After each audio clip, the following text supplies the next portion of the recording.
بسم اللہ الرحمن الرحیم۔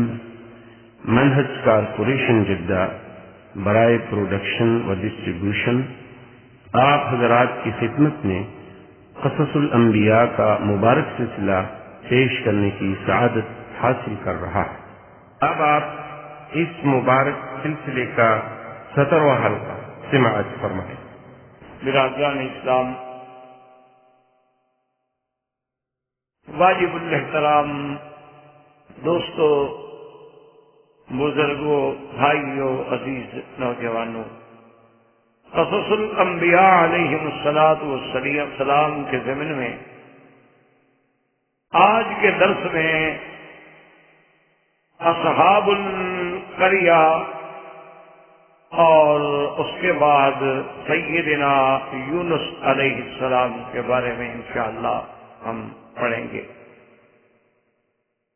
دراصل جیسے کہ میں نے اپنے ابتدا میں عرض کیا تھا کہ جتنے اللہ نے قصص بیان فرمائے ہیں، قصص انبیاء ہیں یا قصص المہلکہ المعذبہ پہلی امتوں کے واقعات ہیں، ان تمام قصص میں بہت بڑی عبر ہیں، مواعظ ہیں، نصائح ہیں، ہدایات ہیں، اور مخاطبوں کے لیے یعنی کفار قریش اور اوصاء قریش کے لیے بہت بڑی تحدید ہے۔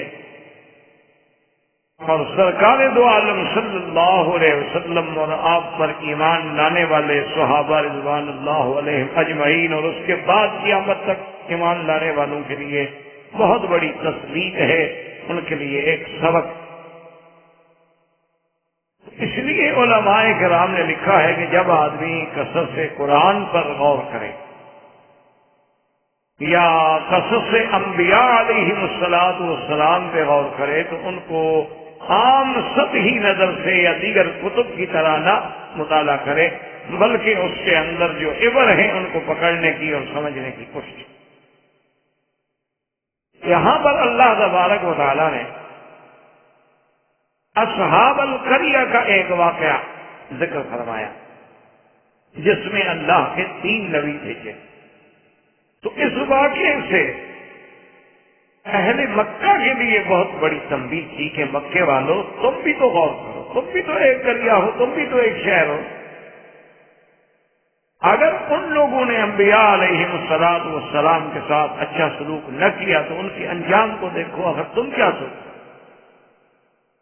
اور اسی طرح قرآن مقدس جو ہے وہ ایسی تفاصیل میں نہیں اپنے آپ کو ڈالتا، اللہ کا کلام اتنا جامع معنی ہوتا ہے کہ وہ اتنی بات فرماتے ہیں جو بندوں کے لیے ذریعہ ہدایت۔ جیسے یہاں آ گیا اصحاب القریہ، تو اس میں قریے کا نام نہیں کہ وہ کون سی بستی تھی، کون سا شہر تھا، کیونکہ کوئی جغرافی کی کتاب تو ہے نہیں کہ پہلے اس پہ بحث کی جائے کہ جی وہ بستی کہاں تھی، اس کی آبادی کتنی تھی، طول و عرض کتنا تھا، اور وہ خط استوا پہ تھی کہ نہیں تھی، اس کا موسم کیسے تھا۔ یہ ابحاث جو ہیں یہ تاریخ سے یا جغرافی کے ساتھ تعلق رکھتی ہیں، ان کا اللہ کے قرآن سے کوئی تعلق نہیں۔ یہی ایک بہت بڑا مغالطہ ہے آج کل ہمارے پڑھے لکھے جدید حضرات کو کہ جب وہ بعض لوگوں کی تفاسیر دیکھتے ہیں نا جن میں اس قسم کی تفاسیر انہیں ملتی ہے کہ یہ بستی کا نام یہ تھا اور اس کی فلاں ملک میں واقع تھی، تو وہ سمجھتے ہیں کہ بھئی دیکھو کمال تو اس شخص نے کیا ہے نا تفسیر قرآن لکھ کر، ورنہ پہلے جتنے علماء تفسیر لکھے ان باتوں کا ذکر ہی نہیں کرتے، اور جی ان کو معلومات ہی نہیں ہوتے نا وہ کیا ذکر۔ یہ ایک بہت بڑی یعنی الجھن ہے جس میں ہمارا نوجوان طبقہ، جدید تعلیم یافتہ طبقہ جو ہے بڑا پھنسا ہوا ہے غریب۔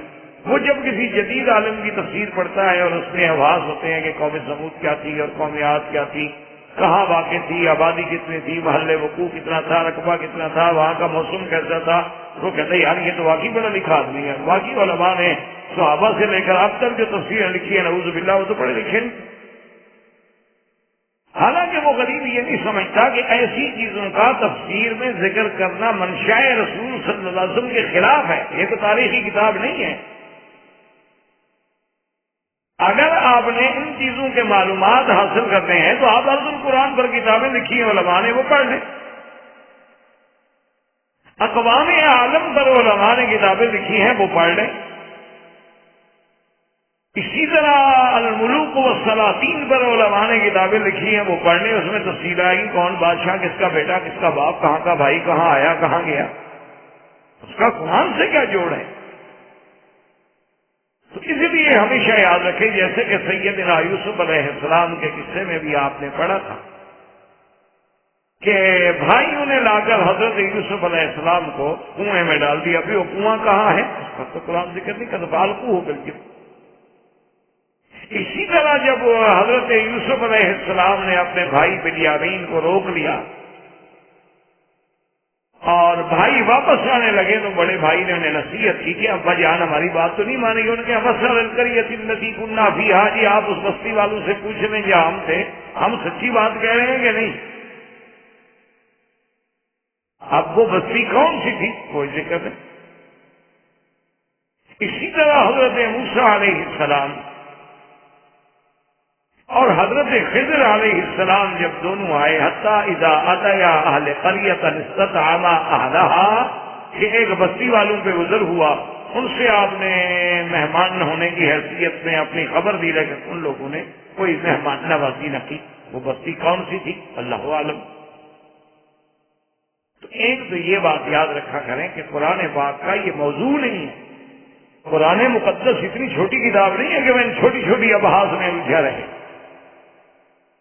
وہ تو کلام الملوک ملوک الکلام، یعنی بادشاہوں کا کلام جو ہے وہ کلاموں کا بادشاہ ہوتا ہے، اور یہ تو شہنشاہوں کے شہنشاہ کا کلام ہے۔ اس میں تو مقصد ہم نے یہ بتلانا ہے کبر کا، وہ کسی بستی سے وہ کیا رکھتا ہو، ہمیں کیا ضرورت اس کی تفسیر میں جا رہے۔ اسی طرح قرآن پاک میں آتا ہے او کالذی مر علی قریۃ وہی خاویۃ علی عروشہا، کہ ایک پیغمبر ایک ایسی بستی پہ گزرے کہ دیکھا کہ وہ بستی برباد ہو چکی ہے اور سڑک اونڈے پڑے ہوئے ہیں نکل کر۔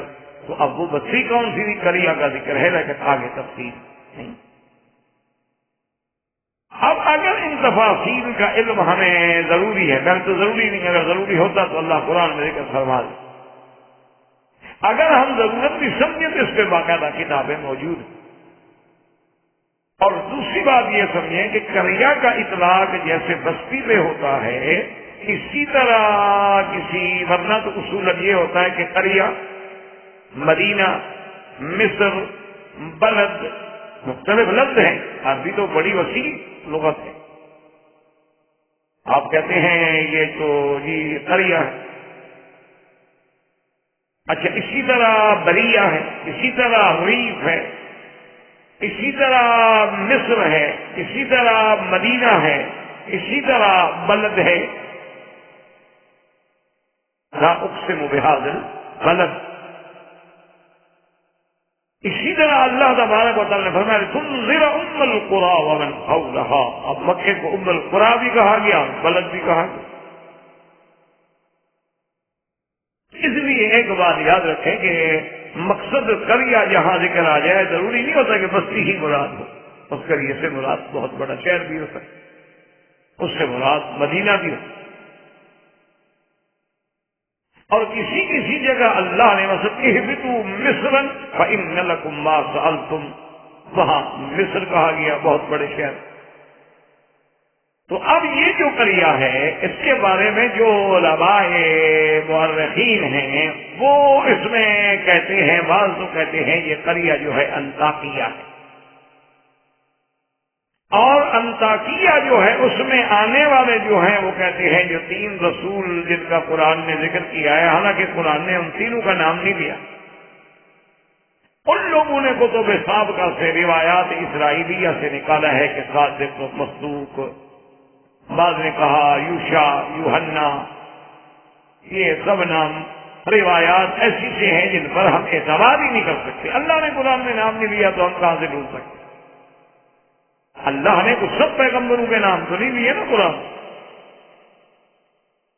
اللہ نے خود اپنے پیغمبر کو فرمایا قرآن مقدس میں کہ ہم نے بعض انبیاء کا ذکر آپ پہ کیا ہے، بعض کا ہم نے ذکر نہیں کیا۔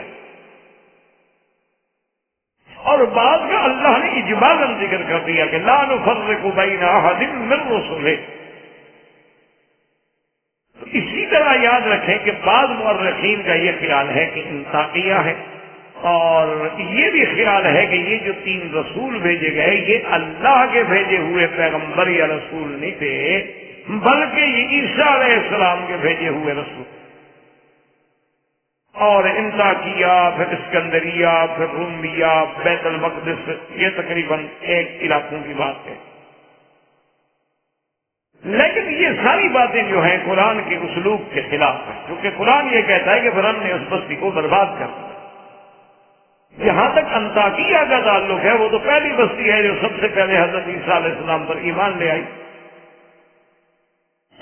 اس لیے علماء یہ فرماتے ہیں کہ بہتر یہ ہوتا ہے، یہ ایک مفسرین کرام کا یعنی اجماعی قاعدہ ہے کہ ابہموہ کما ابہمہ اللہ، جس چیز کو اللہ قرآن میں خود مبہم رکھے تم بھی بات میں نہ کرو.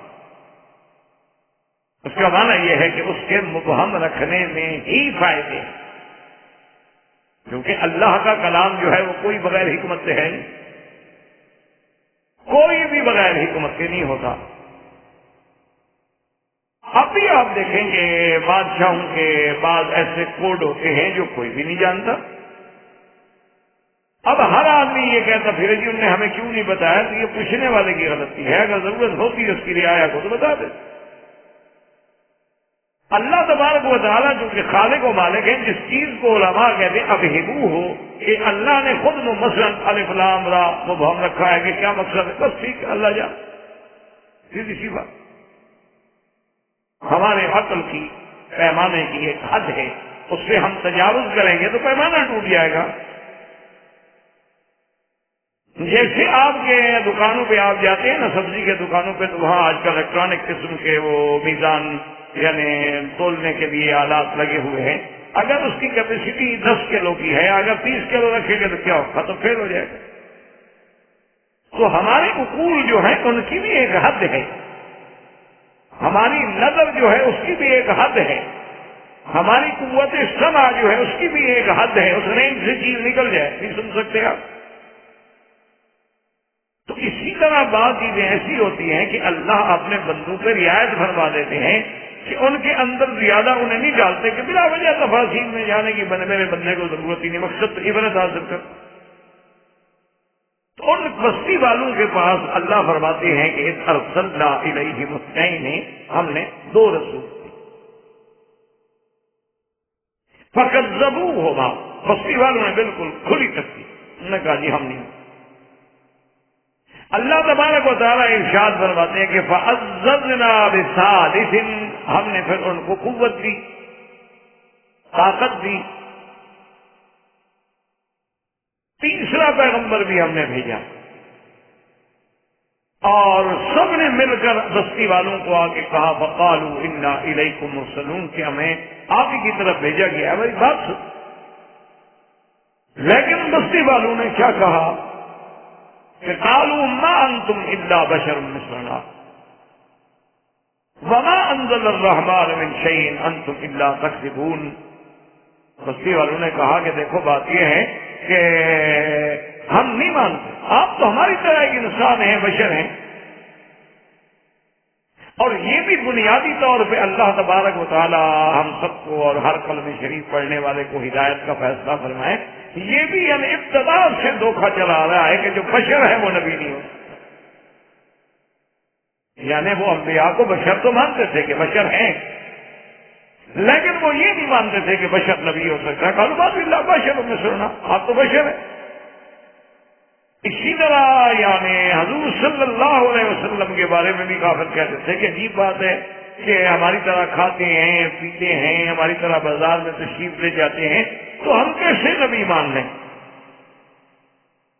یہ بہت پیچیدہ اور بہت پرانی بات ہے کہ ان کے دماغوں میں بھی یہ خلجان بیٹھا ہوا تھا کہ بشر ہیں لیکن نبی نہیں ہو سکتے. آج اندازہ کریں کہ ہزاروں سال بعد اور بعثت سیدنا محمد الرسول اللہ صلی اللہ علیہ وسلم کو بھی اب صدیاں بیت گئی، یعنی اب 1421 ہے. آج بھی ہمارے ملکوں میں، مسلمان ملکوں میں کتنے لوگ ہیں جو اس دھوکے میں مبتلا ہیں کہ نبی جو ہیں ان کو بشر نہ کہیں، انبیاء نور ہوتے ہیں، بشر نہیں، بلکہ نعوذ باللہ یہ عقیدہ رکھتے ہیں کہ اگر آپ نے بشر کہا تو آپ نبی کی توہین کر رہے ہیں، یعنی آپ کو بشر کہنے سے نعوذ باللہ آپ کی توہین ہو رہی اور آپ گستاخ ہیں انبیاء کہ نبی کو کہتے ہو بشر، ہم بھی بشر، نبی بھی بشر۔ اللہ تبارک و تعالی رحمت فرمائے، بلکہ یعنی ایک مولوی صاحب تھے اللہ عالم، میرے خیال میں فوت ہی ہو گیا، پرانی بات ہے، اس کو جب کسی نے توجہ دلائی، اس نے کہا کہ جی بشر کہنا توہین ہے، تو اللہ کا قرآن کہہ رہا ہے کہ قل انما انا بشر مثلکم، تو نے کہا یہی تو بات ہے نا جو تمہیں سمجھ نہیں آتی۔ اللہ پاک نے کہا نبی سے کہ قل، آپ کہہ دیجئے کہ تحقیق میں بشر ہوں تمہاری طرح، تو اس کا ترجمہ یہ تھا کہ محمد مصطفیٰ آپ کہیں تو کہہ دیں، میں آپ کو بشر نہیں کہتا۔ لیکن کیسے ترجمہ کیا، یعنی قل هو اللہ احد کا معنی بھی یہ ہوگا پھر کہ اللہ کے نبی اگر آپ کہنا چاہیں تو کہہ دیں اللہ ایک ہے، لیکن میں نہیں کہتا۔ تو یہ منطق تو پھر پورے قرآن میں چلا ہے نا،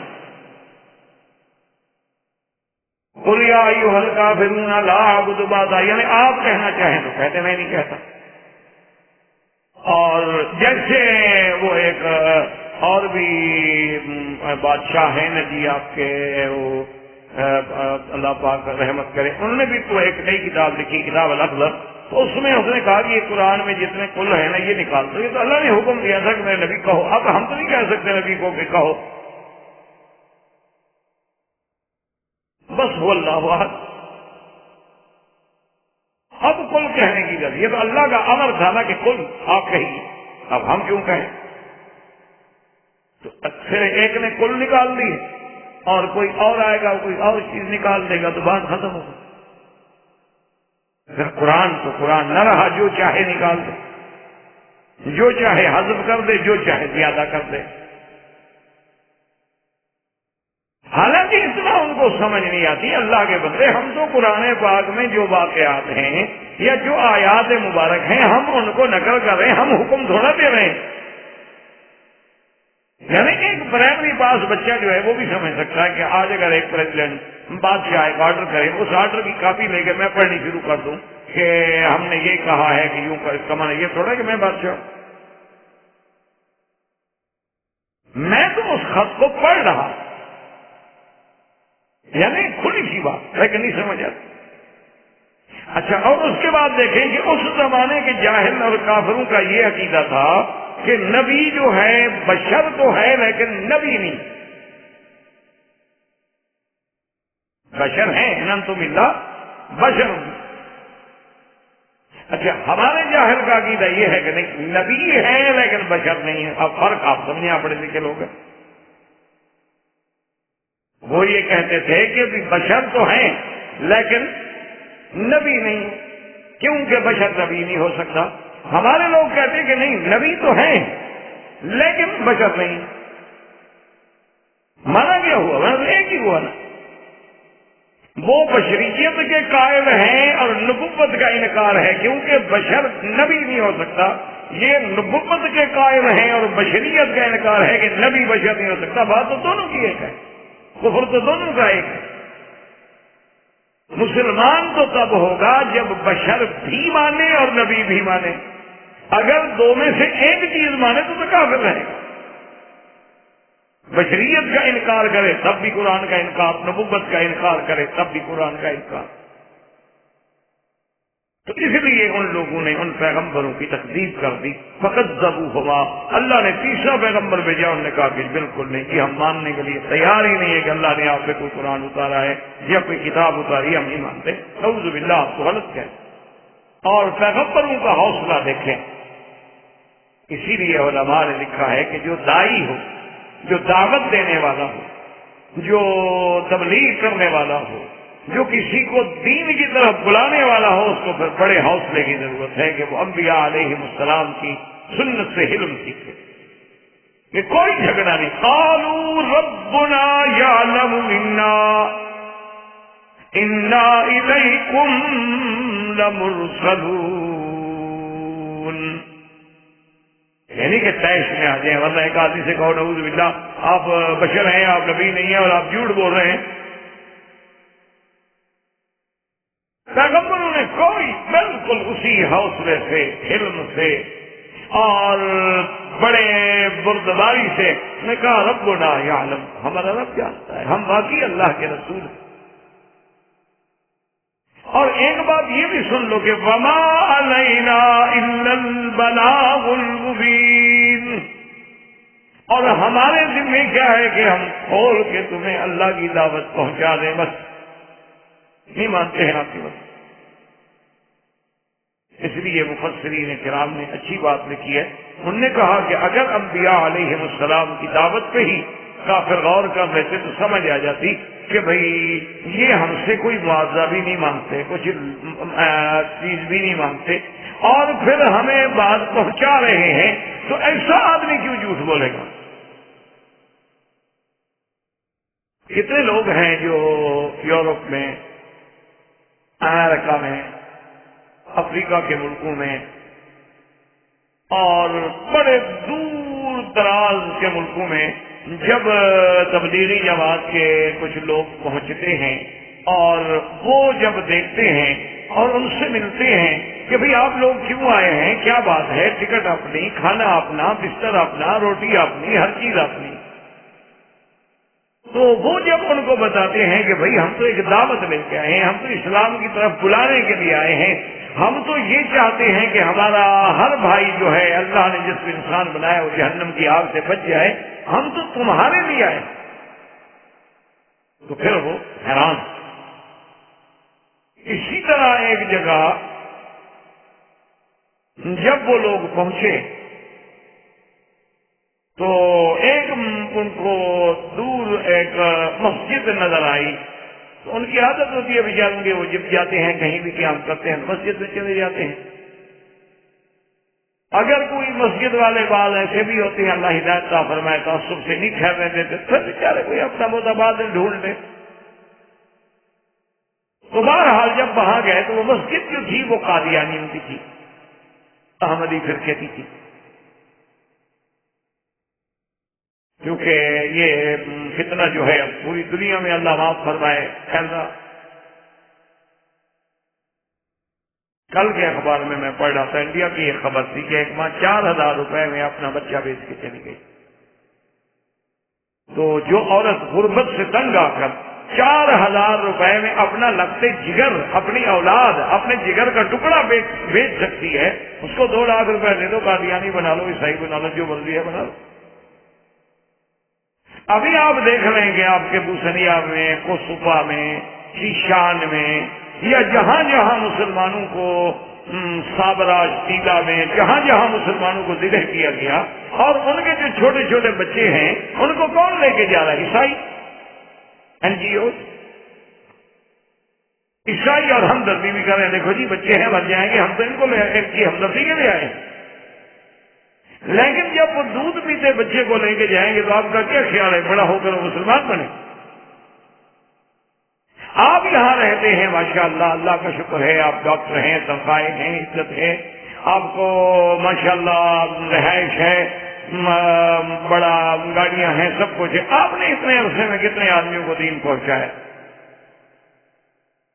ایک این جی اوز میں ایک عورت ہے جس نے افغانستان کی استباہ حالی میں آ کے کام کیا اور 90,000 افغانی کو عیسائی بنا دیا۔ تو کیا آپ نے کبھی غور کیا ہے ہماری عورتیں گھر میں بیٹھ کے کیا کرتی؟ بس ٹھیک ہے جی، تنخواہ ہے، کام کرتے ہیں، جا کے سو جاتے ہیں، روٹی تو کما کھائے کسی دور مچھندر، ہم تو پیٹ کے غلام ہیں، اقتصادیات کے مارے ہوئی قوم ہیں ہم۔ اللہ تبارک و تعالیٰ رحمت فرمائے، دیکھیں کہ نبی پہ کیسے کیا گزری ہوگی۔ ایمان سے کہیں، آپ جائیں کسی کے پاس، اس کو کہیں کہ جی میں آپ کو دین کی دعوت ہو گیا، جاؤ جھوٹے، تو آپ پہ کیا گزرے گی؟ ذرا اس واقعے کو اپنے دماغ میں اتاریں۔ ایسے تو قرآن پڑھ کے آپ چلے جائیں گے، انہوں نے کہا یہ انتم لا تکذبون، آپ جھوٹ بولتے، یعنی اللہ کے نبی کو، اپنے ملک میں کسی مولوی کو تو کھڑے ہو کے کیا کہ دیکھ لو کہ تم جھوٹ بولتے ہو، ایک مولوی کو ایک چھوٹے سے سیاسی لیڈر کو آپ کہہ کے دیکھ لیں گے جی جھوٹ بول رہے ہو، شام تک آپ کی نسل بھی نہیں ملے گی اس علاقے میں۔ یہ اللہ کے نبیوں کی اس سے بڑی صداقت کیا ہے کہ سامنے کھڑے ہو کے ایک بندہ کہتا ہے کہ آپ جھوٹ بول رہے ہیں، وہ کہتے ہیں اچھا بھائی تم نہ جانو، ہمارا رب تو جانتا ہے کہ ہم اللہ کے رسول، اور ہم تمہیں ایک بات پہنچانے ہیں۔ تو وہ لوگ جب گئے تو قادیانی سے ملے، اس نے پہلے انکار کیا، بڑی مشکل سے وہ مان گیا، اس نے کہا میری مسجد میں رہ سکتے ہیں آپ، لیکن چونکہ ہم احمدی ہیں، قادیانی ہیں، اور آپ لوگ جو ہیں اہل سنت ہیں اور ہمارے مسلک کے خلاف ہیں کہ ہاں کوئی تبلیغ نہیں ہوگی، تقریر نہیں ہوگی، دعوت نہیں ہوگی، کوئی کتاب نہیں پڑھو گے، صرف رات گزار لو یہ کینیڈا کے علاقے میں مسجد۔ انہوں نے کہا ٹھیک۔ اب جناب وہ ساری رات امیر نے کہا کہ بھئی اب چونکہ دعوت تو ہم دے نہیں سکتے، دن کو جہاں جائیں گے دعوت کا کام کریں گے، لیکن تہجد کے وقت سب وضو کرو، تہجد پڑھو، رو رو کے اللہ سے دعائیں مانگو، اور اسی امام صاحب کے لیے دعائیں مانگو۔ دیکھو کتنا اچھا آدمی ہے، اس نے آخر دروازہ تو کھول دیا نا ہمارے۔ اب جناب 3 دن سو رہے ہیں، اب امام صاحب چھپ چھپ کے سونے بھی میرا نام کیوں لیتے، دیکھا میرے لیے دعائیں کر رہے ہیں۔ 3 دن کے بعد کہا جی فاصلے کو ہم جا رہے ہیں، اس نے کہا اچھا آپ کسی کو اگر نہ بتائیں تو میں بھی آپ کے ساتھ 1-2 دن کے لیے چلتا ہوں۔ وہ چل پڑا۔ تیسری رات اسے خواب میں زیارت ہوئی اور اس کے بعد حکم ہوا کہ ابھی تک تمہیں حق اور باطل سمجھ نہیں آئے، اور روتا ہوا اٹھا اور فوراً کلمہ پڑھ کے مسلمان۔ اس ایک بندے نے کام کر کے جتنے وہاں خاندان اس مسجد کے متولیوں میں اور اس میں نماز پڑھنے والوں میں قادیانی ہو چکے تھے، ایک بندے کی محنت سے کئی گھر جو تھے الحمدللہ دوبارہ مسلمان۔ اب جناب انہوں نے ایک اتنا نہیں کہا، انہوں نے کہا کہ نہیں نہ تو طیب نہ بکم، جب سے تم لوگ آئے ہو نا ہمارے تو ملک میں نوسط آ گئی ہے، ہمارے رزق میں کمی آ گئی، لَنَرْجُمَنَّكُمْ وَلَيَمَسَّنَّكُمْ مِنَّا عَذَابٌ أَلِيمٌ۔ انہوں نے کہا کہ جاؤ ورنہ ہم پتھر ماریں گے یا ہم آپ کو دردناک عذاب دیں۔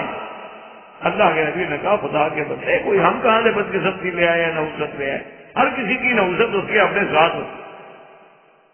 اور اسی اسنا میں اللہ تبارک و تعالیٰ فرماتے ہیں کہ وَجَاءَ مِنْ أَقْصَى الْمَدِينَةِ رَجُلٌ يَسْعَىٰ قَالَ يَا قَوْمِ اتَّبِعُوا الْمُرْسَلِينَ اتَّبِعُوا مَن لَّا يَسْأَلُكُمْ أَجْرًا وَهُمْ مُهْتَدُونَ۔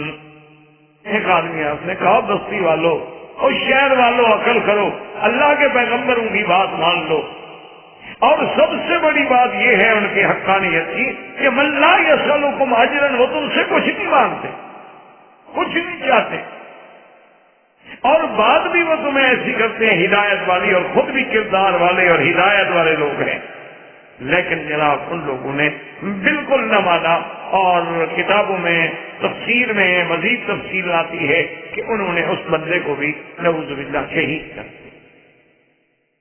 بعض لوگوں نے علماء نے کتابوں میں اس کا نام حبیب المری لکھا ہے، اور بعض کہتے ہیں اس کا نام حبیب النجار تھا، بہرحال جو اصل نام تھا وہ اللہ ہی جانتے۔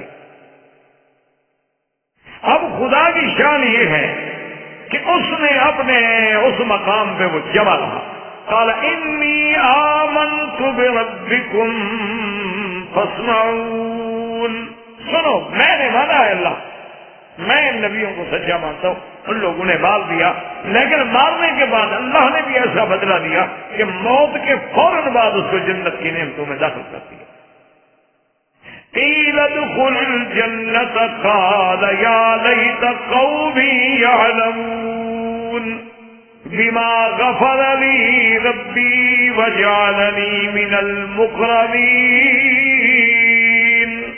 اس لیے حضرت ابن عباس نے کیا بڑی بات کی ہے کہ جب اللہ نے اس کو جنت میں داخل فرما دیا، جنت کی نعمتوں میں بھیج دیا، تو وہاں بھی حسرت کر رہے ہیں کہ ہائے کاش وہ قوم بھی مان لیتی، ان کو بھی پتہ لگ جاتا کہ دیکھو آج میں کون سی جنتوں میں بیٹھا ہوں، میرے رب نے مجھے کیسی عزت دی۔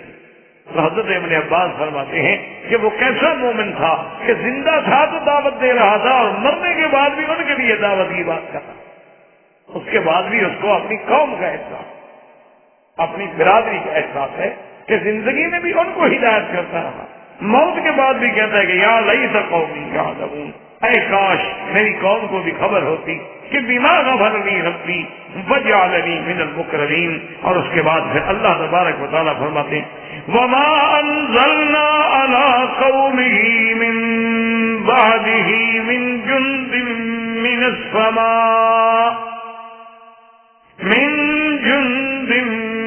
السماء وما كنا منزلین ان كانت الا صيحة واحدة فإذا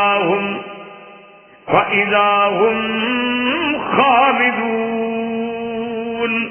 اللہ فرماتے ہیں کہ جب وہ بستی والے ہمارے ان تینوں انبیاء کی تکذیب کے مصر ہو گئے تو پھر اس بستی کو ہلاک کرنے کے لیے ہمیں کوئی فوجیں نہیں بھیجنی پڑی، ہمیں کوئی لشکر نہیں اتارنے پڑے۔ وما انزلنا علی قومہ من بعدہ من جند من السماء، اور نہ ہمیں ضرورت تھی کہ ہم اتاریں ان کانت الا صیحۃ واحدہ، فقط ایک چیخ، ایک آواز تھی کہ وہ سارے کے سارے مر گئے۔ اور وہ آواز کیا تھی؟ مفسرین کرام نے لکھا ہے کہ اللہ نے حضرت جبریل علیہ السلام کو حکم دیا آپ جائیں فاخذ بعضادتي الباب، شہر کا جو بڑا قلعہ تھا، اس کا جو بڑا دروازہ تھا، اس کی دونوں کناروں کو پکڑ کے سیدنا جبریل علیہ السلام نے جو ہے آواز دی، چیخ پاری، تو سب کے سب مر گئے۔ اس آواز میں اتنی قوت تھی، اتنی شدت تھی کہ اس کی طاقت کو برداشت نہ کرتے ہوئے اللہ قرآن میں کہتا ہے ویسا ہم خامد، ایسے ہو گئے جیسے کوئی بجھ جاتا، جیسے آگ بجھ جائے تو کیا چراغ ہوتی، یعنی ان کی کوئی شوخیاں، وہ قوت وہ ساری کی ساری جو تھی ختم ہو گئی۔ یا حسرتا علی العباد ما یأتیہم من رسول الا کانوا به یستہزئون، کہ کیسے کہ ان کے بعد جب بھی کوئی رسول آیا تو اسے ٹھکراتے ہیں اور اس کے ساتھ استہزاء کرتے ہیں۔ تو یہ اصحاب القریہ کے بارے میں بھی انبیاء علیہ السلام کا ذکر آیا، لیکن ان کے نام اللہ نے قرآن میں ذکر نہیں فرمائے، اتنا ذکر آیا کہ پہلے 2 بھیجے گئے، اس کے بعد پھر 1 تھے۔ اور اسی سلسلہ قصص انبیاء علیہ السلام کے ضمن میں میں نے جو دوسری آیت تلاوت کی تھی وَظَنُّونَ إِذْ ذَهَبَ مُغَاضِبًا، یہ ذکر ہے سیدنا یونس علیہ السلام۔ یونس علیہ السلام کے بارے میں قرآن پاک نے ایک جگہ تو فرمایا ذنون، اور ایک دفعہ فرمایا صاحب الحوت۔ یاد رکھیں، حوت بھی مچھلی کو کہتے ہیں اور نون بھی مچھلی کو کہتے ہیں، ان کو یعنی اچھا ان کا نام بھی قرآن میں ہے وَإِنَّ يُونُسَ لَمِنَ الْمُرْسَلِينَ، نام بھی قرآن میں ہے، لیکن کہیں کہیں قرآن پاک نے اس کو مچھلی والے کے نام سے بھی یاد فرمایا، کیونکہ ان کے واقعے میں مچھلی کا ایک اہم واقعہ۔ تو یونس علیہ السلام جو ہے یونس بن متہ، اب علماء کا اختلاف ہے کہ متہ جو ہے آپ کے والد کا نام ہے یا والدہ کا نام ہے، لیکن راجح قول یہی ہے محدثین کے نزدیک کہ متہ آپ کے والد کا نام ہے، آپ کی والدہ کا نام نہیں۔ اہل کتاب نے اپنی کتابوں میں لکھا ہے کہ ان کا نام یونس نہیں تھا بلکہ یونان تھا، اور ان کے والد کا نام جو ہے امتا تھا، لیکن یہ روایات جو ہیں غیر مصدقہ ہیں۔ اصل جب بخاری شریف میں اللہ کے نبی نے خود فرما دیا یونس بن متہ تو بات ختم ہو گئی۔ اور اس کی وجہ بھی یہ تھی کہ ایک دفعہ مدینہ منورہ میں یہودی تک جیسے تاجر ہوتے ہیں، اور مدینہ منورہ میں تو اس زمانے میں کافی یہودی تھے، بنی نذیر تھے، بنی قینقاع تھے اور بنی قریظہ تھے۔ تو کچھ یہودی ایک تاجر جو تھا وہ کچھ سامان لے کے آیا اور تجارت کا سامان تھا، وہ بیچ رہا تھا مدینہ منورہ میں، اور ایسے اتفاق سے کوئی بات جو ہوئی تو اس نے کہا کہ مجھے اس اللہ کی قسم ہے جس نے سیدنا موسیٰ علیہ السلام کو فضیلت دی پورے خلق پہ، مخلوق پہ۔ تو ایک انصاری صحابی سن رہے تھے، انہوں نے فرمایا تم جھوٹ بول رہے ہو، سب سے افضل تو سیدنا محمد رسول اللہ، کیسے کہہ رہے ہو کہ اللہ نے موسیٰ علیہ السلام کو تمام مخلوقات پہ فضیلت دی؟ اس نے کہا کہ نہیں، موسیٰ علیہ السلام افضل ہیں۔ اب انصاری کہتے ہیں حضور صلی اللہ علیہ وسلم افضل ہیں۔ اسی پہ بات بڑھ گئی تو انصاری صحابی نے اس کو تمانچہ مارا منہ پہ، نے کہا گستاخی کرتے ہو حضور کی شان۔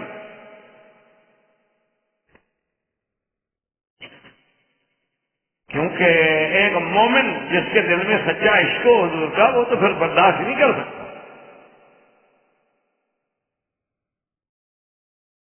اب جناب جب وہ چانٹا لگا اس کو تو وہ جناب سیدھا حضور صلی اللہ علیہ وسلم کی خدمت میں آ گیا، کہا یا رسول اللہ ہم معاہد ہیں، ہم ذمہ ہیں، ہمارا آپ کے ساتھ معاہدہ ہے، آپ نے ہماری حفاظت کرنی، تو آپ کا آدمی مجھے مارتا ہے۔ حضور صلی اللہ علیہ وسلم نے اپنے صحابی کو طرف فرمایا اور پوچھا بھی تم نے کیوں مارا؟ اس نے کہا حضور میں نے مارا ہے۔ جو عاشق ہوتے ہیں پھر وہ انکار تو نہیں کرتے۔ انہوں نے کہا حضور اس نے ایسی بات کی میں نے دل برداشت نہیں کر سکا۔ میں نے کہا افضل تو محمد رسول اللہ ہے، تم کیسے کہتے ہو کہ موسیٰ علیہ السلام؟ تو حضور صلی اللہ علیہ وسلم نے ناراض دکھائی، آپ نے فرمایا کہ لا تفضلونی، ایسا نہ کیا کرو کہ مجھے ایک دوسرے سے بڑھاؤ، اور فرمایا تمہیں پتا ہے کہ قیامت والے دن جب مجھے ہوش آئے گی فَإِذَا مُوسَىٰ قَائِمٌ آخِذٌ بِسَاقِ الْعَرْشِ، میں دیکھوں گا کہ موسیٰ علیہ السلام جو ہیں وہ عرش کے پائے کو پکڑ کے کھڑے ہیں، پتہ نہیں یا تو وہ بے ہوشی بھی ہوئے یا مجھ سے بھی پہلے ہوش میں آ گئے، یعنی واقعی ان کی اتنی بڑی شان ہے۔ اور اسی میں آپ نے فرمایا کہ لا تفضلونی علی یونس ابن متیٰ، یہ بھی نہ کیا کرو کہ مجھے یونس ابن متیٰ پہ فضیلت دو۔ اصل بات یاد رکھیں کہ اس میں بھی علماء نے جواب دیا کہ یہ تو واضح بات ہے کہ حضور افضل ہے، حتیٰ کہ موسیٰ علیہ السلام بھی فرماتے رہے کہ لو کان، اگر میرا اللہ مجھے آپ حضور کی امت میں بھی اٹھا دے، اور حضور نے بھی فرمایا کہ لو کان موسیٰ حیا لما بثہ الا اتباعی، کہ اگر آج موسیٰ علیہ السلام زندہ ہوں تو وہ بھی میری پیروی کریں۔ پھر حضور نے ایسے کیوں فرمایا، اور ایسے کیوں فرمایا کہ کسی نبی کو کسی نبی پہ نہ بڑھایا کرو؟ حالانکہ اللہ نے خود نبیوں کی شان بلند کی، ایک سے دوسرا زیادہ افضل ہے۔ فضلنا تلک الرسل فضلنا بعضهم علی بعض، اللہ خود قرآن میں فرما رہے ہیں کہ ان رسولوں کو ہم نے بعض سے بعض میں فضیلت دی، منہم من کلم اللہ۔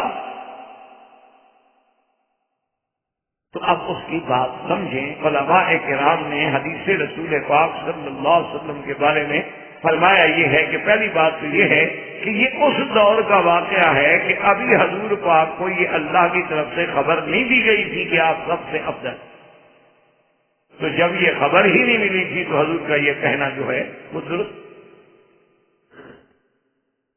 ایک بعض علماء نے فرمایا کہ نہیں، اصل بات یہ ہے کہ یہی بڑائی کی اور یہی حضور کے افضل ہونے کی تو علامت ہے کہ حضور کہتے ہیں کہ مجھے دوسرے سے نہ بڑھاؤ، تو جس میں شان ہوتی ہے وہ اپنے آپ کو گھٹاتا ہے، بڑھاتا نہیں۔ یہی تو شان ہے میرے مدنی محمد مصطفیٰ کہ اتنی تواضع فرما رہے ہیں کہ بھائی اس یہودی نے بھی جو ایک پیغمبر کا نام لیا ہے نا، اس لیے آپ نے فرمایا بھی موسیٰ کی اتنی بڑی شان ہے، وہ تو مجھ سے بھی پہلے ہوش میں آ گئے۔ تو یہ مقام تواضع ہے، یہ مقام انکساری ہے، اور یہی دلیل عظمت۔ آپ جائیں نا جی کسی عالم کے پاس، کوئی بڑا عالم ہو، اس سے اگر بات کریں وہ کہے گا جی ہم تو بھائی طالب العلم ہیں، اور ٹھیک ہے فرمائیں اگر مجھے بات آتی ہوئی تو میں بتا دوں گا، ورنہ آپ کو پھر کسی بڑے عالم کے پاس بھیج دوں گا۔ لیکن کوئی میری طرح چھوٹا سا پڑھا لکھا ہو ماشاءاللہ، جو 3 حدیثیں پڑھ لی ہوں، سبحان اللہ، وہ تو نہ محلے کو سونے دے گا، نہ گھر والوں کو، نہ راستے چلنے والوں۔ خیر عزیز کتاب میں یہ لکھا ہے، اچھا جی ماشاء اللہ۔ کئی آ جاتے ہیں وسن ہمیں اور جی بخاری شریف میں لکھا ہے، میں نے کہا جی یہ بھی پتا ہے آپ کو بخاری شریف کس نے لکھی ہے؟ نہیں ہو جی نام تو نہیں آتا۔ میں نے کہا ماشاء اللہ، جب نام ہی نہیں آتا تو لکھا آپ نے کیا سمجھا؟ جب آپ کو یہ بھی پتا نہیں ہے کہ بخاری شریف لکھنے والے کا نام کیا؟ اچھا کہتے ہیں، میں کہا اچھا بخاری شریف، آپ نے کہا ہاں جی بخاری شریف کا میں روز مطالعہ کرتا ہوں، اردو ترجمہ ہے میرے پاس ماشاءاللہ۔ میں نے کہا اچھا جی بخاری شریف کتاب کا پورا نام کیا ہے؟ اور جی بخاری شریف، آپ جن کا یہ حال یعنی میں ابھی بھی انشاءاللہ ذمہ داری سے کہتا ہوں، جتنے میرے آدمی دوست بیٹھے ہوں کسی کو بخاری شریف کا نام نہیں ہے، اگر مجھے کتاب کا نام آپ بتا دینا میں آپ کو پیر مان لوں گا، بالکل سوال ہی بدل نہیں، سب یہی کہہ دیں گے بخاری شریف، وہ بخارا تو جگہ کا نام تھا اللہ کے بندے،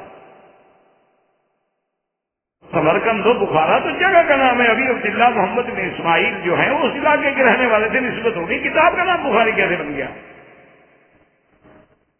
یہ تو اس شہر کی طرف نسبت ہے۔ چلو اگلے درس تک بھی آپ ڈھونڈ لیں انشاءاللہ، تو پھر بھی انعام کی حد باقی، ایک ہفتہ ہے پورا،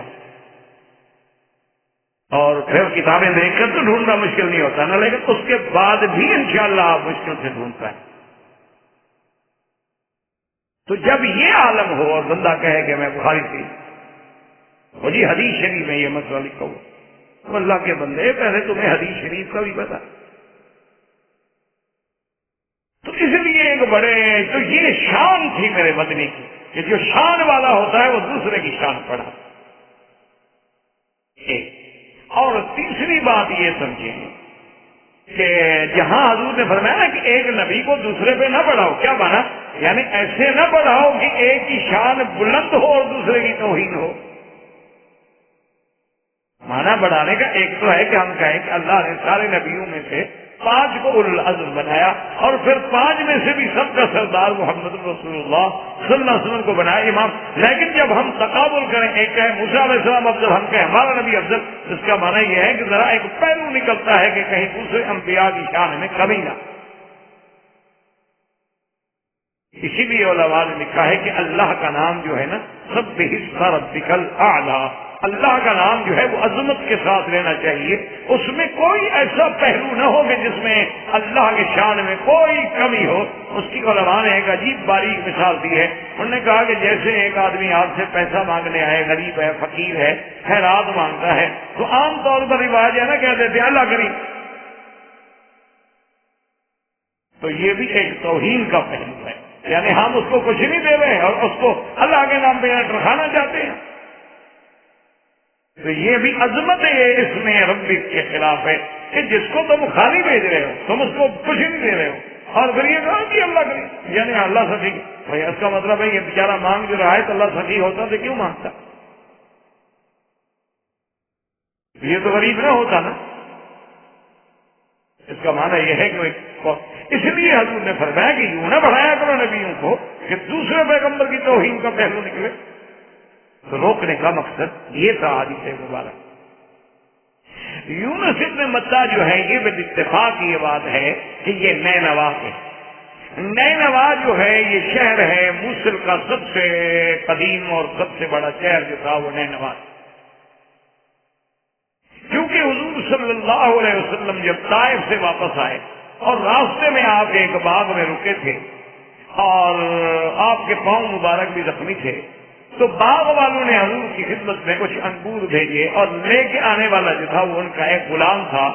جب وہ آیا اور حضور صلی اللہ علیہ وسلم کو آ کے انگور پیش کیے، حضور صلی اللہ علیہ وسلم نے سلام فرمایا، تو اس نے کہا کہ اور اس نے بھی جواب دیا، تو حضور نے فرمایا من این انت، کہاں سے ہو تم؟ وہ نے کہا سلام من نینوا، میں نینوا کے لیے فرمایا اچھا وہ تو میرے بھائی حضرت یونس کی جگہ ہے، حضرت یونس ابن متیٰ کی جگہ ہے نینوا، اسی جگہ کے رہنے والے۔ اس نے کہا کہ ہاں، اور وہ فوراً گئے، اس نے کہا حضور آپ کیسے جانتے ہیں یونس ابن متیٰ کو؟ فرمایا وہ اللہ کا نبی ہے، میں نہیں جانوں گا تو کون جانے؟ تو فوراً اس نے کلمہ پڑھ دیا۔ اس لیے آپ کے نینوا ہونے میں تو کوئی شک نہیں کہ آپ اسی شہر میں اسی علاقے کے رہنے والے تھے، اور اس دور میں آشوری قبائل کی حکومت تھی اور ان کے بڑے عروج کا زمانہ تھا۔ اور سیدنا یونس ابن متیٰ علیہ السلام کے بارے میں یہ بھی ملتا ہے روایات میں کہ اللہ ہر نبی کو 40 سال کے بعد نبوت دیتے ہیں، لیکن بعض روایات میں یہ ملتا ہے کہ آپ کی عمر اس وقت 28 سال تھی جب آپ کو نبوت دی۔ تو یہ اللہ کی شان ہے، یعنی ایک عام قاعدہ ہے کہ ہر پیغمبر کو 40 سال کے بعد نبوت دی جاتی ہے۔ عیسیٰ علیہ السلام ابھی مہد میں تھے، جھولے میں سے کہا انی عبداللہ آتانی الکتاب وجعلنی نبیا، یعنی وہ ایک اغلب یعنی عام قاعدہ یہ ہے کہ 40 سال کے بعد نبوت دی جاتی ہے، لیکن اللہ اگر کسی کو پہلے دینا چاہے تو کون روک سکتا ہے؟ لا یسأل عما یفعل وهم یسألون، اللہ تبارک و تعالیٰ جو چاہے فرمائے۔ تو اس لیے بعض روایات میں یہ بھی آتا ہے کہ آپ کی عمر مبارک 28 سال تھی اور آپ کو اسی نینوا والوں کے لیے بھیجا گیا، اور نینوا کی جو بات ہمیں قرآن پاک سے ملتی ہے وہ یہ ملتی ہے کہ 1 لاکھ سے کچھ اوپر کی آبادی تھی۔ اب کچھ اوپر کتنا تھے؟ بعض علماء کہتے ہیں کہ 10,000، بعض کہتے ہیں 20,000، بعض کہتے ہیں 18,000، لیکن جب قرآن نہیں کہتا تو ہمیں کیا ضرورت ہے 18 میں یا 20 میں جانے کی؟ فَأَرْسَلْنَاهُ إِلَىٰ مِائَةِ أَلْفٍ أَوْ يَزِيدُونَ، اللہ نے ان کو بھیجا 1 لاکھ یا اس سے زیادہ، کتنے زیادہ تھے اللہ عالم۔ یونس علیہ السلام نے قوم کو دعوت دی لیکن قوم نے نہ مانا۔ آپ متواتر کتابوں میں آتا ہے کہ 7 سال تک دعوت دیتے رہے لیکن قوم نہ مانا، تکلیف۔ حضرت یونس علیہ السلام جوانی تھی اور 7 سال کی محنت کا جب کوئی رنگ بھی نہ دیکھا تو غصے میں آئے اور انہیں عذاب سے ڈرایا کہ تم تو تکذیب کے اس مقام پہ پہنچ گئے ہو کہ اب اللہ کا عذاب۔ اور یہ ڈرانے کے بعد قاعدہ یہ ہوتا ہے کہ اگر پیغمبر کسی قوم کو اللہ کے عذاب کی وعید کا بیان دے، اس بستی سے اس وقت تک اس کو نہیں جانا چاہیے جب تک حکم خداوندی نہ، جیسے لوط علیہ السلام کہ اللہ کا حکم آیا اب مجھے اصل بیاہ اب آپ جائیں گے، اللہ کا حکم آیا نوح علیہ السلام کو کہ وسنا الفلک کا بھی آئیوننا، کشتی بنائے پھر اس کے بعد ہم بتائیں گے تو پھر آپ جائیں۔ یعنی اگر پیغمبر کو یہ خبر دے دی جائے اس امت پہ عذاب آئے گا، اس قوم پہ ہلاک آئے گا، لیکن اس پیغمبر کو بغیر اذن ربی وہاں سے سفر نہیں کرنا چاہیے۔ یونس علیہ السلام سے یہ اجتہادی خطا ہو گئی کہ اللہ کا انتظار حکم کا کیے بغیر آپ چلیں۔ چلنے کے بعد راستے میں آئے، دریا تھا، کشتی میں سوار ہوئے، کشتی ڈولنے لگی تو اس زمانے کے ملاح بھی کوئی سمجھدار لوگ ہوتے ہیں، انہوں نے کہا جی ہماری کشتی نے تو کبھی ایسا واقعہ نہیں کیا۔ معلوم یہ ہوتا ہے کہ اس میں کوئی غلام ہے جو اپنے سردار سے بھاگا ہوا ہے، ایسی کوئی بات ہو تو پھر کشتی پہ ہماری پہ کچھ نہ کچھ مصیبت آ جاتی ہے۔ تو معلوم یہ ہوتا ہے اب ہم کیا کریں؟ تو حضرت یونس علیہ السلام نے فرمایا جب انہوں نے بات کی نا تو آپ کو بات یاد ہے، وہ آپ نے فرمایا کہ ہاں ٹھیک کہہ رہے، میں ہوں جو اپنے سردار سے اس کی حکم اور اجازت کے بغیر بھاگا ہوں۔ نے کہا حضرت یونس آپ جو کہ یونس علیہ السلام کو آپ کا شہرا، آپ کی عزت وقار کردار نبی ہیں، وہ تو علاقے میں، انہوں نے کہا جی نہیں آپ سے، انہوں نے کہا بھائی میں ٹھیک کہہ رہا ہوں۔ اذ ابق الى الفلك المشحون فساهم فكان من المدحضين۔ اللہ فرماتے ہیں کہ جب وہ بھاگے کشتی کی طرف، اب انہوں نے کہا کہ جی اگر آپ نہیں مانتے تو پھر ہم قرا ڈالتے ہیں، کس کا قرا نکلے؟ جب قرا ڈالے تو یونس علیہ السلام کا قرا نکلا ہے، جب قرا ڈالے تو یونس علیہ السلام، انہوں نے جب 3 دفعہ قرا ڈال لیا، انہوں نے کہا دیکھو بھائی ساری بستی کشتی والے ڈوب جائے تو اچھی بات تو نہ ہوئی نا، اس لیے بس اب قرا بھی میرا ہے اور میں خود کہہ رہا ہوں کہ میں نے باقی اپنے سردار کے حکم کے بغیر سفر کیا ہے۔ تو حضرت یونس علیہ السلام کو دریا میں ڈالا گیا، بلکہ خود ہی آپ نے چھلانگ لگائی تھی۔ فَالْتَقَمَهُ الْحُوتُ وَهُوَ مُلِيمٌ، اللہ نے حکم دیا مچھلی کو کہ یونس علیہ السلام آ رہے ہیں، فوراً یونس کو اپنے پیٹ میں لے لو، اور ساتھ حکم دیا کہ خبردار لا يخدش خدشا، حضرت یونس علیہ السلام کے بدن کو کوئی تکلیف نہیں پہنچانا، میرے پیٹ میں حفاظت کے ساتھ رہیں گے۔ اب جب حضرت یونس علیہ السلام مچھلی کے پیٹ میں، اب دیکھیں نا خداوند قدوس، آپ کے دنیا میں ایسے بڑے بڑے بادشاہ پیدا ہوئے لیکن ایسا قید خانہ کو بنا سکتا ہے کہ مچھلی کے پیٹ کے اندر کسی کو قید کرتے؟ تاخانے بنا لیں گے، قلعے بنا لیں گے، غاریں بنا لیں گے، کنویں بنا کے کسی کو لٹکا دیں گے، لیکن یہ چلتا پھرتا قید خانہ، یعنی یہ تو موبائل جیل ہو گئی نا جی، اور پانی میں باقاعدہ وہ چل رہی ہے۔ اور پھر یہ ہے کہ حفاظت ایسی ہے کہ کچھ دیر تک یونس علیہ السلام کو بھی خیال آیا کہ مچھلی کے پیٹ میں آ گیا، اب کیا بچنا ہے؟ کہتی ہیں کہ پھر آپ نے جب حرکت کی تو دیکھا کہ بھائی ٹانگیں بھی ٹھیک کام کر رہی ہیں، ہاتھ بھی ٹھیک کام کر رہے ہیں، اور سانس بھی اس مچھلی کے سانس کے ساتھ آ جا رہی ہے۔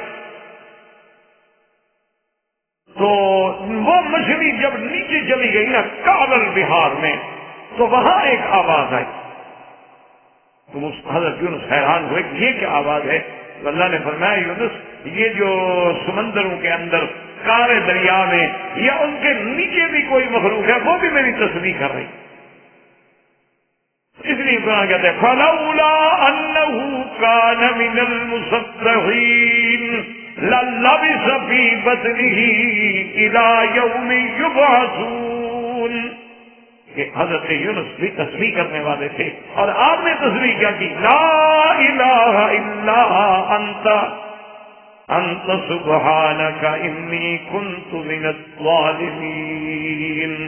حضرت یونس علیہ السلام کے اس کلمے کے بارے میں میرے آقا سرکار دو جہاں رحمت للعالمین صلی اللہ علیہ وسلم نے فرمایا اذا دعی بہ اجاب، فرمایا جو بندہ میرے بھائی یونس کی دعا پڑھ کے دعا مانگے گا اللہ اس کی بھی دعا ضرور سنیں گے۔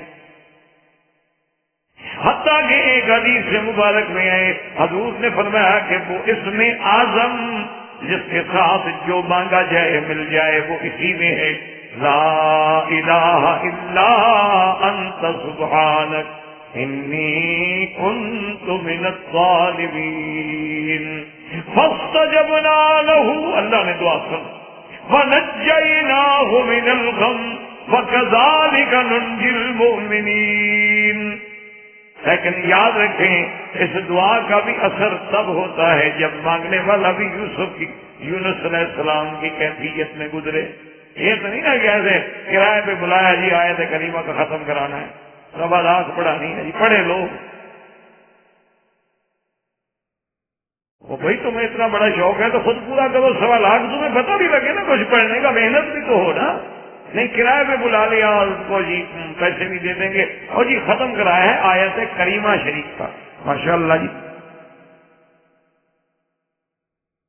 تو اب جناب حضرت یونس علیہ السلام بعض علماء کہتے ہیں کہ 40 دن تک مچھلی کے پیٹ، اور ملائکہ نے عرض کیا کہ رب کریم آواز آتی ہے سمجھ نہیں آتی، اللہ نے فرمایا تمہیں پتہ نہیں ہے اس آواز کا، یہ میرا عبد حضرت یونس ہے مچھلی کے پیٹ میں۔ اب سب ملائکہ نے بھی اللہ سے درخواست کی کہ مولا رحم کر، اللہ فرماتے ہیں پھر ہم نے حکم دیا فَالْتَقَمَهُ الْحُوتُ، مچھلی کو حکم دیا کہ نکل، بس نکل، بس وقت پورا ہو گیا تو مچھلی کو حکم دیا گیا اسے یونس علیہ السلام کو دریا کے کنارے پہ، اور وہی اللہ نے کدو کی بیل پیدا کر دی، اور اس کے ساتھ یہ فائدہ ہو گیا کیونکہ حضرت تو جب مچھلی کے پیٹ سے نکلے ایسے تھے نا جیسے بچہ آج ماں کے پیٹ سے نکلا ہو، اتنے کمزور ہو چکے تھے کہ اگر مکھی بھی بیٹھ جائے تو برداشت نہیں کر سکتے۔ اللہ نے کدو کی بیل جو تھی وہ فوراً وہاں پیدا کر دی، اور کدو کی بیل میں خدا کی شان یہ اثر ہے کہ وہاں مکھی نہیں بیٹھتی، ہر درخت پہ ہر بیل پہ مکھیاں بیٹھیں گی لیکن کدو پہ نہیں بیٹھیں گی۔ اسی لیے کدو جو ہے کچا بھی کھا لیں یا پکا بھی کھا لیں اتنی محبوب چیز ہے، حضور صلی اللہ علیہ وسلم کا پسندیدہ۔ اللہ نے یونس علیہ السلام کی غذا کا بھی، اور جنگل سے ہر نہیں آ کے آپ کو دودھ پلا لے اور آپ جناب کدو کھا لیں۔ ایک دن کدو کی اس بیل کو ذرا کیڑا لگا تو سوکھنے لگی، تو حضرت یونس علیہ السلام بڑے پریشان ہوئے اور رونے لگے کہ اللہ میاں یہی تو ایک سایہ تھا جو پھول بنا کے میں بیٹھا تھا یہ بھی سوکھ رہی ہے۔ اللہ نے فرمایا اچھا اس بیل کا تو تمہیں خیال آ گیا، اور بستی والوں کو جو آپ چھوڑ کے آ گئے ان کا خیال نہیں آیا؟ آپ کو ایسے بیل کے سوکھنے کا تو بڑا خیال آ رہا ہے لیکن آپ تو بستی والوں کو برباد کر کے آ گئے تھے۔ اچھا حضرت یونس علیہ السلام جب چلے تو بستی والوں کو جب عذاب کی علامات نظر آئے تو یہ پہلی بستی ہے کہ جس پر پھر اللہ نے ان کی توبہ، وہ بچوں کو لے کر جانوروں کو لے کر جناب نے ایسا کیا کہ ساری اولادوں کو لے کے باہر نکل آئے، بچوں کو الگ چھوڑ دیا، ماؤں کو الگ بٹھا دیا، جانوروں کو الگ باندھ دیا اور بچوں کو الگ باندھ دیا، جو دھوپ پڑے اور بچے روئیں جانور روئیں چیخیں، اللہ کی رحمت آ۔ اللہ فرماتے ہیں کہ ہم نے اور کسی بستی کو ایسے مہلت نہیں دی الا قوم یونس لما آمنوا فکشفنا عنہم العذاب، ہم نے عذاب کھول۔ اچھا، اس پر بڑی بحث ہے کہ جب عذاب آ گیا تو پھر ایمان کیسے قبول ہوا؟ حالانکہ فرعون بھی تو ایمان لایا تھا، اور اس وقت کا ایمان یاس ہوتا ہے، وہ تو قبول ہوتا ہی نہیں۔ لیکن اس کی وجہ یہ ہے کہ فرعون پر عذاب نازل ہو گیا، جب عذاب نازل ہو جائے تو ایمان قبول نہیں ہوتا۔ یہ تو علامات و آثار عذاب تھے، ابھی عذاب آیا نہیں تھا۔ ایک دوسری بات یہ ہے کہ یہاں حضرت یونس علیہ السلام بھی تو اللہ کے حکم سے پہلے تشریف لے گئے تھے، وہاں تو موسیٰ علیہ السلام نے ایسا نہیں کیا۔ اس لیے اللہ تبارک و تعالیٰ نے جہاں ان کے ایمان کو قبول کیا، ایک تو عذاب نازل بھی ہوا، اور پھر اس کے بعد اللہ نے دوبارہ حکم دیا حضرت یونس علیہ السلام کو، اور وہ دوبارہ اسی بستی میں تشریف لے آئے نینوا میں، اور اسی میں فوت ہوئے اور اسی میں دفن ہوئے علیہ الصلوۃ والسلام۔ وما علینا الا البلاغ۔ برادران اسلام، واجب الاحترام بزرگوں، دوستوں، بھائیوں، عزیز نوجوانوں، قصص الانبیاء علیہم الصلاۃ والسلام کے سلسلے میں اور ضمن میں ہم نے سیدنا یونس علیہ السلام کا واقعہ مبارکہ سابقہ درس میں پڑھا تھا، اور آج اس درس میں سیدنا موسیٰ علیہ السلام کا ذکر مبارک ہے۔ سیدنا موسیٰ علیہ السلام بڑے شان والے پیغمبروں میں سے ہیں، اولو العزم من الرسل میں۔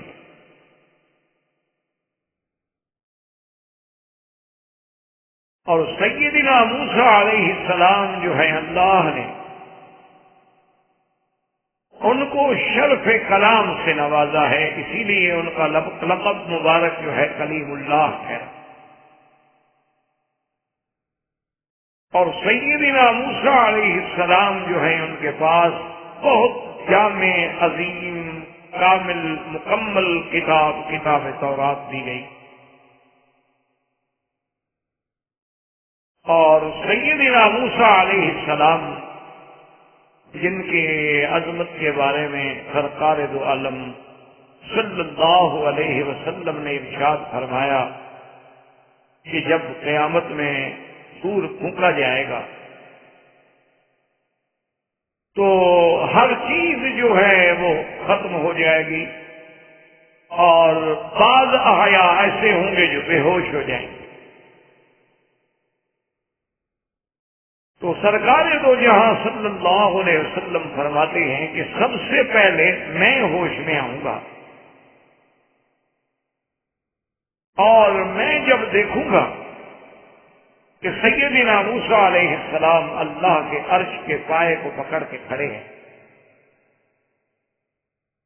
فرمایا اللہ عالم، یا تو وہ مجھ سے بھی پہلے ہوش میں آ گئے، یا پھر اللہ نے ان کو بے ہوشی دی ہی نہیں، اس لیے کہ ایک دفعہ وہ طور پہ بے ہوش ہو چکے ہیں، تو اس کے بدلے میں آج اللہ نے ان کو اس بے ہوشی سے بچا لیا۔ اللہ پاک تو ہر چیز کا بدلہ عطا فرماتا، یعنی اتنا بڑی شان ہے سیدنا موسیٰ علیہ السلام۔ اور اسی طرح علماء نے لکھا ہے کہ موسیٰ علیہ السلام کا بھی ایک طرح سے امت محمد الرسول اللہ صلی اللہ علیہ وسلم پر بہت بڑا احسان کہ جب معراج کی رات میں حضور صلی اللہ علیہ وسلم کی امت پہ 50 نمازیں فرض ہوئیں، تو مشورہ دینے والے سیدنا موسیٰ علیہ السلام تھے کہ یا محمد صلی اللہ علیہ وسلم ارجع الی ربک فسلہ التخفیف، اپنے رب کی طرف لوٹ جائیں اور اللہ سے اپنی امت کے لیے معافی مانگیں، آپ کی امت 50 نمازیں نہیں پڑھتی۔ یعنی آپ اندازہ کریں کہ آج ہم لوگ 5 نمازیں بھی صحیح معنوں میں ادا نہیں کرتے، کیونکہ اللہ نے کسی جگہ سارے قرآن میں آپ دیکھیں یہ کسی جگہ نہیں کہا کہ نماز پڑھا کرو، قرآن کا آپ مطالعہ کریں، کسی جگہ آپ کو یہ نہیں ملے گا کہ نماز پڑھو، ہر جگہ یہ لفظ ملے گا آپ کو کہ نماز قائم کرو، اقیموا الصلاۃ، الذین یقیمون الصلاۃ، مقیمی الصلاۃ، اقم الصلاۃ لدلوک الشمس الی غسق اللیل، یا ایھا المزمل قم اللیل الا قلیلا۔ ہر جگہ لفظ ملے گا اقیمو، قیام سے، کہ نماز قائم کرو۔ قائم کرنے کا معنی یہ نہیں ہوتا کہ پڑھ لو، مطلب تو اللہ پاک یہ فرماتے کہ سلو، نماز پڑھا کرو۔ اللہ تبارک و تعالیٰ نے جہاں جہاں بھی حکم دیا یہی حکم دیا ہے کہ نماز قائم کرو۔ میرے بندے وہ ہیں جو نمازوں کو قائم کرتے ہیں، نماز قائم کرنے والے، زکوٰۃ ادا کرنے والے۔ تو قائم کرنے کا معنی یہ ہوتا ہے کہ نماز کو اس کے تمام شروط و ارکان کے ساتھ اپنے وقت میں ادا کرنا، اس کا معنی ہے قائم کرنا۔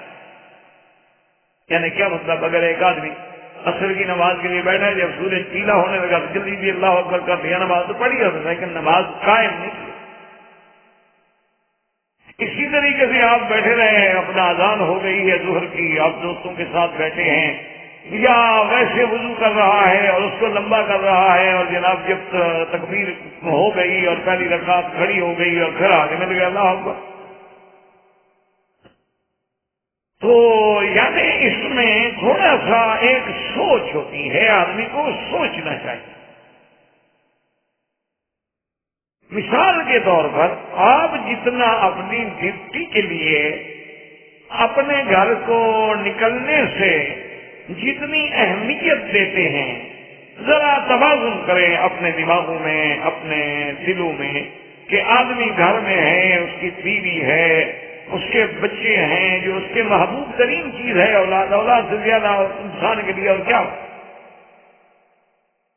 لیکن اگر وہ بچہ بھی دوڑ کے آتا ہے نا باپ کے پاس اور وہ چاہتا ہے کہ مجھے باپ اٹھا لے، تو کہتے نہیں نہیں نہیں یار، مجھے ڈپٹی میں جانا ہے، بیٹا کیا تنگ کر رہے ہو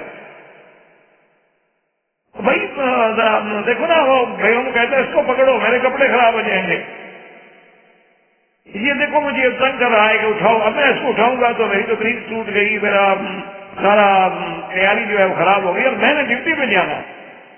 اب بیوی کہہ رہی ہے کہ جناب 2 منٹ کے لیے ٹھہر جائیں، میں نے آپ کے لیے بہت اچھی چیز پکائی ہے، وہ کہتے ہیں کمال کر رہی ہو، میں نے ڈیوٹی میں جانا ہے۔ تو جس قدر اہمیت تم ڈیوٹی کو دے رہے ہو، کبھی غیرت آئی ہے کہ خدا کی نماز کو اتنی اہمیت دی ہو؟ اور اگر تم نے اتنی نہیں دی ہے تو پھر بندوں کا خوف اور پیسوں کی لالچ تمہیں اللہ کے فرائض سے زیادہ۔ سیدھی بات، آج ہم مسلمان کیوں ناکام ہیں اور پوری دنیا میں، پورے عالم میں ہم کیوں ذلیل ہیں؟ کہ ہمارا رویہ جو ہے منافقانہ ہو گیا ہے۔ اس میں ہم مولوی بھی ہیں، اس میں پیر بھی ہیں، اس میں طالب بھی ہیں، اس میں دین کی جماعتیں بھی ہیں، اور اس کے بعد جو ہے دنیا دار بھی ہیں، ملازم بھی ہیں۔ ہر آدمی کا یعنی کردار جو ہے وہ منافقانہ ہو گیا ہے کہ نام اسلام کا لیتے ہیں لیکن اسلام کی اہمیت ہمارے دل میں نہیں۔ ہم کہتے ہیں جی ہم نماز پڑھتے ہیں، ٹھیک ہے جی پڑھتے ہیں، لیکن اہمیت کوئی نہیں ہے۔ ٹھیک ہے آ گئے پہلی رکعت مل گئی تو کیا ہے، اور دوسری رکعت مل گئی یا آخری مل گئی، یا چلو ایک اور جماعت تو کھڑی ہوگی یار اس میں بھی مل جائیں گے، کوئی اچھی بات نہیں ہے۔ اور پھر اگر کوئی سمجھائے تو ساری قرآن حدیث کی وہ آیتیں جمع کر لیتے ہیں کہ جی اسلام نے بڑی آسانی دی ہے، بولے صاحب آپ کیوں سختی کرتے ہیں؟ یعنی دین میں آسانی ڈھونڈتے ہیں، ڈپٹی میں سختی ڈھونڈتے ہیں۔ اب خود اندازہ کریں کہ ہمارا اللہ کے ساتھ اور بندوں کے ساتھ کیا معاملہ ہے۔ کیا ہم منافق تو نہیں؟ کیا ہم نے کبھی اتنا احساس کیا ہے اللہ کے دین کے فرائض کا جتنی اپنے ایک معاشی مسئلے کے لیے، پیٹ کے مسئلے کے لیے، ایک پیسہ حاصل کرنے کے لیے کہ ہم نے وطن چھوڑ دیا، گھر چھوڑ دیا، اپنا علاقہ چھوڑ دیا، رشتہ دار عزیز اقارب چھوڑ دیے. اچھا کبھی کبھی ایسا ہوتا ہے بعض ملازمین بیچارے یعنی والدین فوت ہو جاتے ہیں، وہ جنازے میں بھی نہیں پہنچ سکتے، ملازم ہے ڈیوٹی ہے کیا کرے، چھٹی نہیں مل رہی. تو اتنی ساری قربانیاں صرف ایک معاش کے لیے دے رہے ہیں نا کہ پیسے مل جائیں گے، اسٹیٹس بن جائے گا، یہاں سے کما کے جائیں گے، وہاں اپنا ایک پرائیویٹ ہاسپٹل قائم کر لیں گے، بہت سارے لوگوں کو انشاءاللہ جو ہے ان سے مفاد حاصل کرنے کا ذریعہ بن جائے گا، ہمارا اپنا اسپتال ہوگا. پر اتنا ہم نے اللہ کے کعبے کو تو کبھی اہمیت نہیں. ہم جاتے ہیں یہ مسئلہ ضرور پوچھ رہے تھے، اور جی ہم تو مکے میں رہنے والے ہیں، ناظرین ڈپٹی کے لیے گئے تھے، اس لیے ہمارے لیے تو بڑا ضروری نہیں ہے. آپ کے لیے عمرہ تو ضروری نہیں ہے، نوکری پہ واپس آنا زیادہ ضروری ہے. اگر یہ کیا ہو، اس لیے ہمیشہ یاد رکھیں ہمیں اللہ کے قرآن کو پڑھتے ہوئے غور کرنا چاہیے. یہ اس لیے قرآن نہیں آیا تھا کہ قصے کہانی کی کتاب ہے ہم برکت کے لیے پڑھ لیں، یا کوئی مر جائے گا تو اس کی قبر پہ جا کے بیٹھ کے پڑھ لیا کریں گے، اس کو ثواب ہوگا، عذاب قبر رفع ہو جائے گا. کیوں ہو جائے گا؟ ساری زندگی اس نے قرآن پڑھا نہیں، اب مر گیا ہے تو ہمارے پڑھنے سے اس کا عذاب اٹھ جائے گا. یعنی یہ اور دھوکھا ہے کہ آدمی کو اطمینان دلا دیا جائے کہ جی آپ جو مرضی ہے کرو، جب تم مرو گے فکر نہ کرو، میں تمہارے لیے بڑے ختم کروا دوں گا. یہ کتنا بڑا دھوکھا ہے. اس لیے ہمیشہ یاد رکھیں کہ اللہ کے دین کو سمجھیں کہ کتنا بڑا احسان ہے موسیٰ علیہ السلام کا کہ اگر حضور پاک ان کی بات سن کے مان کے اللہ سے درخواست نہ کرتے، تکلیف نہ ہوتی، تو کون 50 نمازیں ادا کرتا جو امت 5 نمازیں پڑھنے کے لیے تیار نہیں. اچھا اور پھر یہ ہے کہ جن کو نماز نصیب ہوتی ہے وہ سمجھتے ہیں کہ ہم نے کوئی بہت بڑا احسان کیا اللہ میاں پر. دیکھو جی آج میں نے پوری 5 نمازیں پڑھی، 4 بھی نہیں پڑھی، بڑی مہربانی ہے اللہ تبارک و تعالیٰ پر آپ کا کتنا بڑا احسان ہے. اگر آپ نماز نہ پڑھتے تو اللہ کی عظمت و کبریائی میں کتنا خلل آ جائے. ہندو جو نہیں پڑھتے تو اللہ کی خدائی میں تو فرق آ گیا. یہود اور نصارہ اور سکھ جو نہیں پڑھتے تو اللہ کی شان اور عظمت میں کوئی کمی آ گئی ہے کہ اگر ہم بھی چند آدمی نہیں پڑھیں گے تو کیا ہو جائے گا. اس لیے ہمیشہ سوچیں کہ موسیٰ علیہ السلام کی عظمت ہے. اللہ ان پہ کروڑوں صلاۃ و سلام فرمائے کہ انہوں نے امت محمد مصطفیٰ صلی اللہ علیہ وسلم پہ احسان. اور اسی طرح یہ عظمت بھی موسیٰ علیہ السلام کو ملی ہے کہ سرکار دو عالم صلی اللہ علیہ وسلم نے فرمایا کہ آج بھی اگر مجھے اسی جگہ پر لے جاؤ تو میں اپنے بھائی سیدنا موسیٰ علیہ السلام کی قبر مبارک جو ہے پہچان لوں گا. حضور نے فرمایا، صحابہ نے پوچھا سرکار کیسے؟ فرمایا جب میں لیلۃ المعراج مجھے جبریل لے کے جا رہے تھے تو ایک سرخ ریت کا ٹیلا تھا، اس کے قریب موسیٰ علیہ السلام کی قبر تھی، اور موسیٰ علیہ السلام بھی اللہ نے مجھے دکھایا، کشف کر دیا کہ وہ اپنی قبر میں نماز پڑھے. تو یہ عظمت جو ہے یہ بھی سیدنا موسیٰ علیہ السلام. اور اسی طرح یہ عظمت بھی سیدنا موسیٰ علیہ السلام کو ملی ہے کہ آپ کے بھائی کو بھی نبوت ملی. یعنی اللہ نے آپ کو بھی نبی اور رسول بنایا، اور آپ کے بھائی سیدنا ہارون علیہ السلام جو ہیں ان کو بھی اللہ نے نبوت عطا فرما دی، اور حضرت موسیٰ علیہ السلام کی درخواست کو منظور کرتے. تو یہ عظمت شان جو ہے یہ بھی سیدنا موسیٰ علیہ السلام کو ملی. اور اسی طرح یہ بھی یاد رکھیں کہ سیدنا موسیٰ علیہ السلام صرف نبی اور رسول نہیں تھے، بلکہ اللہ نے آپ کو رسول بنایا، آپ کو نبی بنایا، اور آپ کو حکومت دی، آپ کو حکم دیا، طاقت دی، اقتدار دیا. یہ عظمت جو ہے یہ بھی سیدنا موسیٰ علیہ السلام. اور اسی طرح یعنی آپ دیکھیں اگر پورے قرآن پاک میں آپ کو کبھی غور کرنے کا موقع مل جائے، فرصت مل جائے، تو 138 بار اللہ نے موسیٰ علیہ السلام کا قرآن میں نام لیا. 138 کا یعنی اندازہ کریں کہ موسیٰ علیہ السلام کی کتنی بڑی شان ہو کہ اللہ تبارک و تعالیٰ اپنی کتاب میں قرآن میں جو ایک عظیم ترین جامع ترین دستور و منشور ہے قیامت تک، اس میں اللہ نے 138 مقام پہ موسیٰ علیہ السلام کا ذکر فرمایا ہے۔ اور اسی طرح آپ دیکھیں گے کہ قرآن پاک کی کتنی صورتیں ہیں، سورۃ البقرہ دیکھیں، سورۃ النساء، سورۃ المائدہ، سورۃ الانعام، سورۃ الاعراف، سورۃ الانبیاء، سورۃ ہود، سورۃ یونس، سورۃ کہف، سورۃ طہ، سورۃ القصص، کون سی صورت ہے جس میں موسیٰ علیہ السلام کا ذکر نہیں؟ اللہ نے آپ کو اتنا بڑا شان۔ اور تیسری بات میرے عزیزان محترم یہ دماغ میں رکھ لیں کہ اللہ نے قرآن پاک میں اتنی دفعہ موسیٰ علیہ السلام کا اور اتنی تفصیل سے، یعنی ایک ایک واقعہ ذکر فرمایا ہے، اس کی وجوہات۔ سب سے پہلی وجہ تو علماء نے یہ لکھا ہے کہ ان کی زندگی اور ان کے احوال بعین ہی اسی طرح ہیں جیسے سیدنا محمد الرسول اللہ صلی اللہ علیہ وسلم کہ جیسے فرعون وقت کا مقابلہ موسیٰ علیہ السلام کو کرنا پڑا، اسی طرح اپنے زمانے کے فرعون کا مقابلہ سیدنا محمد الرسول اللہ صلی اللہ علیہ وسلم کو کرنا پڑا۔ اور حضور نے یہ بھی فرمایا کہ فرعونی اشد من فرعون موسیٰ، کہ بھئی میرے بھائی موسیٰ نے بھی فرعون کا مقابلہ کیا تھا، لیکن میرا فرعون تو اس کے فرعون سے بھی آگے۔ آپ نے فرمایا کہ فرعونی اشد من فرعون موسیٰ، کہ میرا فرعون جو ہے نا، اس کی وجہ یہ ہے کہ جو وقت گزرتا ہے آدمی ترقی کرتا ہے نا، تو حضرت موسیٰ علیہ السلام کا فرعون تو پرانے دور کا تھا نا، اس کے مقابلے پر حضور صلی اللہ علیہ وسلم کا فرعون تو بہت بعد میں آیا۔ اور ہمارے جو آج کل کے فرعون ہیں یہ تو ویسے کمپیوٹرائزڈ ہیں، ہمارے فرعونہ جو ہیں، ہمارے فرعون جو ہے نا جو اس دھرتی پہ رہتے ہیں، یہ تو کمپیوٹر کے زمانے کے لوگ ہیں۔ یہ تو پتہ نہیں کہ اگر حضور پاک دیکھتے تو حیران ہو جاتے۔ اسی لیے حضرت شاہ ولی اللہ رحمۃ اللہ علیہ نے یہ بات لکھی ہے اپنی کتابوں میں کہ اللہ تو قادر ہے نا، اگر آج حضور کے صحابہ کو کھڑا کر دیں، زندہ کر دیں، اور وہ ہمیں دیکھیں تو وہ حیران ہو کے کہیں گے بھی پتہ نہیں یہ جو کچھ ہے سب کچھ ہے لیکن مسلمان نہیں ہیں لوگ۔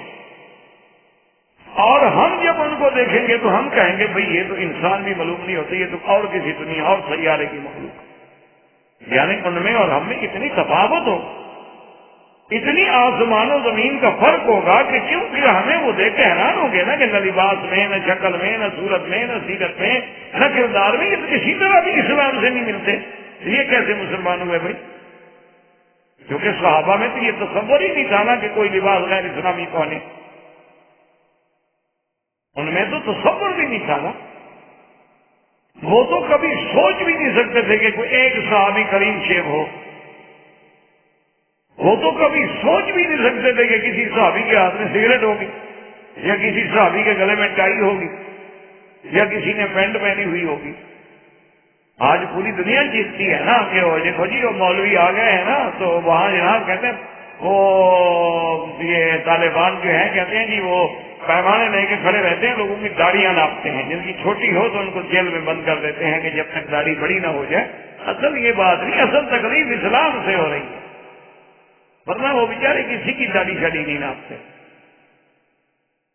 وہ یعنی بڑے بڑے لوگ، بڑے بڑے جو بالکل تحریری خیال کے تھے نا، ڈاکٹر جاوید اقبال جیسے لوگ، علامہ اقبال کا بیٹا جو بہت بڑی شخصیت ہے اور جسٹس تک اس نے عہدے بھی حاصل کیے ہیں، وہ جو بالکل اپنے باپ کے نظریات کا بھی مخالف ہے، میرے خیال میں وہ دین کے قریب ہی نہیں آتا تھا۔ ایک دفعہ طالبان کا علاقہ لے کے آیا، آج سب سے بڑا مبلغ ہے ان کا۔ اس نے کہا مجھے تو اسلام سمجھ ہوا ہے،